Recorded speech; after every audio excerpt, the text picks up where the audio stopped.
El título del trabajo es Diversidad de Género y Sexual en dos instituciones de educación superior del sureste de México. Mi nombre es Sinue Estrada Carmona y pertenezco al Cuerpo Académico de Desarrollo Humano en la Universidad Autónoma de Campeche. El planteamiento del problema está contextualizado en las nociones de diversidad sexogenérica y discriminación en las instituciones de educación superior. A mediados del siglo XX, en algunos países, sobre todo en Estados Unidos, en Argentina y en España, comenzaron a realizarse estudios que vinculaban las prácticas de discriminación y violencia en las instituciones de educación superior hacia la comunidad de la diversidad sexual. Estamos hablando de personas homosexuales, bisexuales, transgénero, transvestis, eh, personas no binarias, eh, personas que no se identifican o que no tienen una práctica heteronormativa. En estos estudios se comenzó a visibilizar la problemática de la discriminación y la violencia hacia estos colectivos. A finales del siglo XX y principios del siglo XXI, se comenzó a incorporar la noción de ciudadanía a partir del ejercicio de derechos civiles, políticos y económicos de las personas de la diversidad sexual y de los colectivos de la diversidad sexual relacionados con las políticas de inclusión. Esto ha evolucionado, ha trascendido en la modificación de algunas leyes o en la eh, ampliación de algunas leyes para reconocer derechos sociales, políticos y económicos de las comunidades de la diversidad sexual. Particularmente en el caso del derecho a la educación, aquí ha habido ya algunas políticas públicas y algunas prácticas de inclusión en algunas instituciones de algunos países que han incorporado a aspectos que involucran prácticas educativas y administrativas para no excluir y no violentar los derechos de las personas de la diversidad sexual. En este contexto, el objetivo de nuestro trabajo fue identificar aspectos de la diversidad de identidades de género, orientaciones y prácticas sexuales en una muestra de estudiantes universitarios en la ciudad de Campeche, México. El trabajo de investigación fue de tipo cuantitativo con un alcance exploratorio descriptivo. Se obtuvo una muestra de 591 estudiantes universitarios con edades entre 17 y 34 años de todos los semestres eh, de sus carreras. Se diseñó un cuestionario muy sencillo, adecuado para explorar los gustos o atracción sexual de las personas, el gusto o atracción emocional o romántica hacia otras personas, el enamoramiento, las fantasías o sueños eróticos románticos hacia otras personas y las actividades, prácticas o relaciones sexuales que tenían las personas hacia otras personas. Para realizar el análisis de dependencias entre categorías cualitativas se utilizó la Xi cuadrada en el en el software Jamovi. Las tablas que voy a presentar a continuación representan la asociación entre el sexo asignado registrado al nacer de las personas, que puede ser hombre o mujer, la identidad de género con la que se identifican o se autoadscriben las personas, que en este caso fueron mujeres, hombres, género fluido, no binario y otros, y las categorías que se preguntaron del gusto o atracción sexual hacia hombres, mujeres, ambos, no importa el género o ninguno.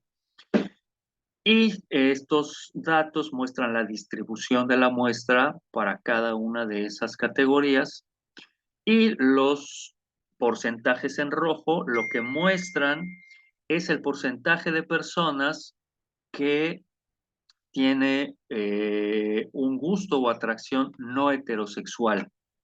En este caso, por ejemplo, aquí el 40% de las mujeres se distribuyen con un gusto o atracción no heterosexual. En el caso de los hombres fue un 17% que se distribuye con un gusto o atracción no heterosexual. Para el caso de la atracción emocional romántica, el porcentaje de mujeres disminuye a 27 y el porcentaje de hombres aumenta a 18. Para el caso del enamoramiento, las mujeres reportan enamoramientos no heterosexuales en un 25% y los hombres en un 19%. Para el caso de las fantasías o sueños eróticos, en el caso de las mujeres, representa un 45% de fantasías o sueños no eróticos, no heterosexuales, y para los hombres un 23% dicen haber tenido sueños o fantasías eróticas no heterosexuales. Cuando se les pregunta con respecto a la actividad, prácticas o relaciones sexuales con otras personas, el 41% de las mujeres dice haber tenido prácticas no heterosexuales y en el caso de los hombres un 30% de prácticas no heterosexuales. Con esto, este diagnóstico en estas dos instituciones de Campeche nos muestran que en contraste con lo que el INEGI reportó en su encuesta de diversidad sexual en el 2023, en donde ellos identificaron que el 1% de las personas mayores de 15 años se identifican como personas trans y no binarias. En nuestras instituciones, en esta muestra de las dos instituciones de Campeche, ese porcentaje es más elevado, aproximadamente del 2 al 2.5%. Esto implica que el reconocimiento a las identidades es una tarea que las instituciones de educación superior a la que se deben ocupar. Por otra parte, los estudios de diversidad e inclusión en ámbitos educativos también han visibilizado y reconocido y problematizado cómo los colectivos de la diversidad sexual se pueden ver afectados por prácticas discriminatorias no voluntarias. ¿Qué quiere decir esto?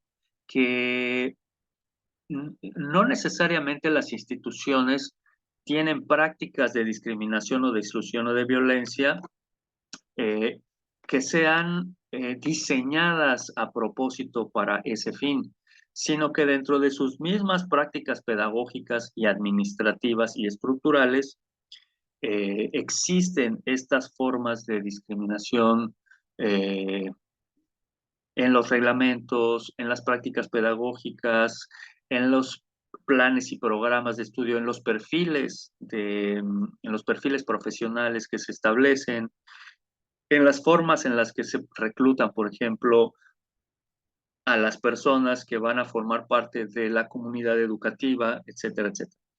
Esto hace que las identidades, prácticas y orientaciones no cis heteronormativas de las estudiantes de esta muestra que nosotros estudiamos representan al menos el 20% o más de acuerdo a cómo se desglosan los cuestionamientos diferenciados. Es decir, cuando a las personas a los estudiantes les damos las opciones de autoadscribirse a diferentes identidades de género o diferentes orientaciones o diferentes prácticas o diferentes formas de vincularse con otras personas, entonces comenzamos a ver que la diversidad de prácticas, de identidades, de fantasías y de vínculos que establecen las personas estudiantes es más diversa de lo que podemos imaginar. Esto es importante dado que las prácticas pedagógicas y las prácticas administrativas en las instituciones de educación superior invisibilizan esta diversidad. Lo que estamos considerando para próximos estudios es ampliar la muestra a zonas rurales, escuelas privadas e incluir bachilleratos para ver cómo esta distribución de la diversidad se presenta en estos contextos. También vamos a incluir o recomendamos incluir entrevistas breves en algunos casos, dado que cuando aplicamos estos cuestionarios, las personas que los respondían también contaban y expresaban algunas circunstancias que vivían en lo cotidiano, en el ámbito educativo. Esto no se incorporó a estos resultados, pero se está planeando en los próximos estudios incorporar estas perspectivas cualitativas.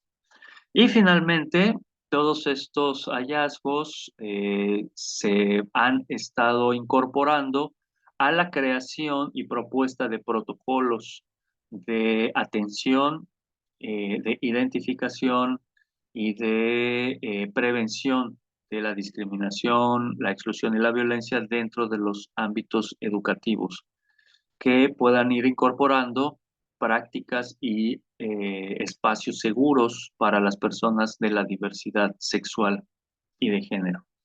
Por mi parte es todo. Agradezco su atención.